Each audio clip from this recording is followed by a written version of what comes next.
নমস্কার বন্ধুরা, কেমন আছেন আপনারা সবাই? ভালো আছেন নিশ্চয়ই সবাই। আজকে আমি আপনাদের কাছে যে রেসিপিটি নিয়ে হাজির হয়েছি সেটা হচ্ছে খুব সোজা একটা রেসিপি। আপনারা তো মুসুর ডাল অনেকে অনেক রকমভাবে রান্না করে খেয়েছেন। একবার আমার মতো করে রান্না করে দেখুন। যেদিন রান্না করতে ইচ্ছা করবে না বাড়িতে, সেদিনকে এই রেসিপিটি বানিয়ে নিন, ঝটপট এইটা দিয়ে এক থালা ভাত উঠে যাবে। আর হ্যাঁ, যারা আমার চ্যানেলে নতুন তাদের কাছে রিকোয়েস্ট রইল আমার চ্যানেলটা সাবস্ক্রাইব করে আমার পাশে থাকবেন। তো চলুন কিভাবে বানাবেন হাতে মাখা মুসুর ডাল দেখে নেওয়া যাক। প্রথমেই আমি একটা পাত্র নিয়ে নিয়েছি আর তার মধ্যে দিয়ে দিলাম এই কাচের বাটির হাফ বাটির একটু বেশি মুসুর ডাল। আর এই মুসুর ডালটার মধ্যে দিয়ে দিলাম জল। জল দিয়ে খুব ভালো করে আমি কচলে কচলে মুসুর ডালটাকে ধুয়ে নেব, যাতে মুসুর ডালের মধ্যে যে নোংরাটা থাকে সেটা আমি ভালো করে ধুয়ে ফেলে দেব। আমার ধুয়ে নেওয়া হয়ে গেছে। এবার আমি এই মুসুর ডালটাকে একটা পাত্রের মধ্যে রাখলাম। আর এর সঙ্গে আমি কিছু ভেজিটেবলস অ্যাড করে দেব। তার মধ্যে দিয়ে দিলাম এই বাটির ছোট্ট বাটির এক বাটি আলু। আলুগুলোকে আমি লম্বা লম্বা করে কেটে নিয়েছি। নিয়ে নিলাম পেঁয়াজ, দুটো মিডিয়াম সাইজের পেঁয়াজ নিয়েছি সরু লম্বা লম্বা করে কেটে। আর এখানে নিয়েছি টমেটো, একটা টমেটোকে আমি লম্বা লম্বা করে কেটে নিয়েছি। আর নিলাম 4টে কাঁচা লঙ্কা। কাঁচা লঙ্কাগুলোকে আমি চিড়ে নিয়েছি মাঝখান থেকে। দিয়ে দিলাম হলুদ গুঁড়ো 1 চা চামচ, দিয়ে দিলাম নুন পরিমাণ মতো, আর দিলাম কাশ্মীরি লঙ্কা গুঁড়ো রং হবার জন্য, আর দিয়ে দিলাম সর্ষের তেল 1 চামচ পরিমাণ। সর্ষের তেলটা সমগ্র উপকরণের সঙ্গে ভালো করে মিশিয়ে নিলাম। নিয়ে এবার এগুলোকে আমি হাতে করে খুব ভালোভাবে মেখে নেব। এইভাবে একবার আপনারা মেখে মুসুর ডাল বানিয়ে দেখুন, এর টেস্টটাও দারুণ হবে। আর এই দিয়ে নিমেষেই আমরা এক থালা ভাত খেয়ে নিতে পারি, আমি গ্যারেন্টি দিয়ে বলতে পারি। তো আমি খুব ভালো করে এগুলোকে মেখে নিলাম, নিয়ে 10 মিনিট রেখে দিলাম। এবার গ্যাসের মধ্যে আমি একটা কড়াই বসিয়ে দিয়েছি। কড়াইটা গরম হলে এর মধ্যে আমি দিয়ে দিলাম জল। বেশ অনেকটাই জল দিতে হবে, কারণ আমি যে সমস্ত ডাল আলু পেঁয়াজ উপকরণগুলো হাতে করে মেখে নিয়েছি সমস্ত কিছু সিদ্ধ হতে দেবো, তো তাই একটু বেশি পরিমাণ জল দিয়েছি। জলটা সামান্য গরম হলে আমি যেগুলো হাতে মেখে রেখে দিয়েছিলাম 10 মিনিট, সমস্ত উপকরণগুলো জলের মধ্যে দিয়ে দিলাম। দিয়ে খুব ভালো করে খুন্তি করে মিশিয়ে নিলাম। এইভাবে মিশিয়ে নেওয়ার পর এটাকে আমি ঢাকা দিয়ে 10 মিনিট রান্না করে নেব।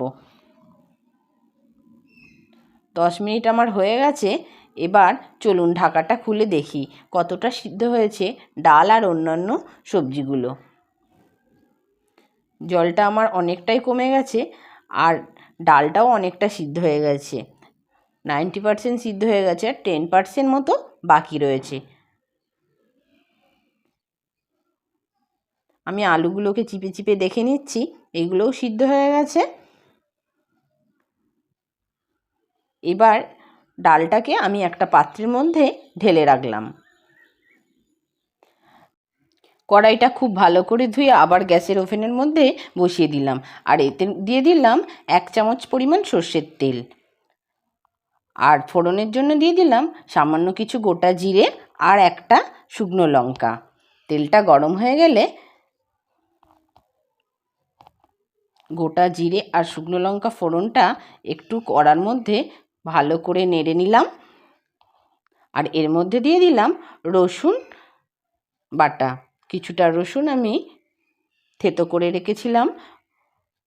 রসুন বাটা ফোড়নটা দিয়ে খুব ভালো করে ভেজে নিলাম। যখন ভাজা ভাজা গন্ধ বেরিয়ে গেল তখন আমি এর মধ্যে দিয়ে দিলাম আমার সিদ্ধ করে রাখা ডাল আর সবজিটা। এটা খুব ভালো করে মিশিয়ে নিলাম। নিয়ে আবারও আমি এটাকে রান্না করে নেব কিছুক্ষণ। রান্না হতে থাক ততক্ষণে আমি একটা বাটির মধ্যে 2টো ডিমকে ফাটিয়ে নিলাম। আর দিয়ে দিলাম সামান্য একটু লবণ। লবণ আর ডিমটাকে ভালো করে ফেটিয়ে নিয়ে আমি অন্য গ্যাসে একটা ওভেনে কড়া বসিয়ে দিয়েছি আর কড়াইয়ের মধ্যে সর্ষের তেল দিয়ে দিয়েছি। তেলটা গরম হলে আমি ফেটিয়ে নেওয়া ডিমটা দিয়ে দিলাম। ডিমটাকে আমি ডিমের যেমন ভুজিয়া করে সেইভাবে ডিমের ভুজিয়া করে নিলাম। আমার ডিমের ভুজিয়া করা হয়ে গেছে। চলুন এবার দেখে নেওয়া যাক ডালটা কতটা রেডি হয়ে এসছে। ডালটাও আমার রেডি হয়ে এসছে। এবার এর মধ্যে আমি মিশিয়ে দিলাম সামান্য একটু লবণ। লবণটা আমি খুব সামান্য দিয়েছি, কারণ যখন হাতে মেখে নিয়েছিলাম মুসুর ডালটা তখন একটু লবণ অ্যাড করেছিলাম, তার জন্য খুব সামান্য লবণ দিলেই আমার এটা রেডি হয়ে যাবে। আর সবশেষে এর মধ্যে যে আমি অন্য একটা কড়াই ভেজে রেখেছিলাম ডিমের ভুজিয়া, এই ডিমের ভুজিয়াটা আমি মিশিয়ে দেব।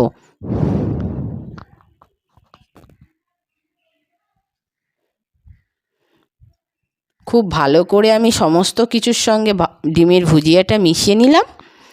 দেখুন আমার একদম রেডি হয়ে গেছে হাতে মাখা মুসুর ডাল। রেসিপিটি কেমন হয়েছে আমাকে অবশ্যই কমেন্ট করে বলবেন কিন্তু। আর যদি রেসিপিটি ভালো লাগে তাহলে অবশ্যই বন্ধুদেরকে শেয়ার করবেন এবং ছোট্ট করে একটা লাইক করে দেবেন। আজকের মতো এই পর্যন্ত, আবার অন্য একদিন অন্য একটা রেসিপি নিয়ে হাজির হব।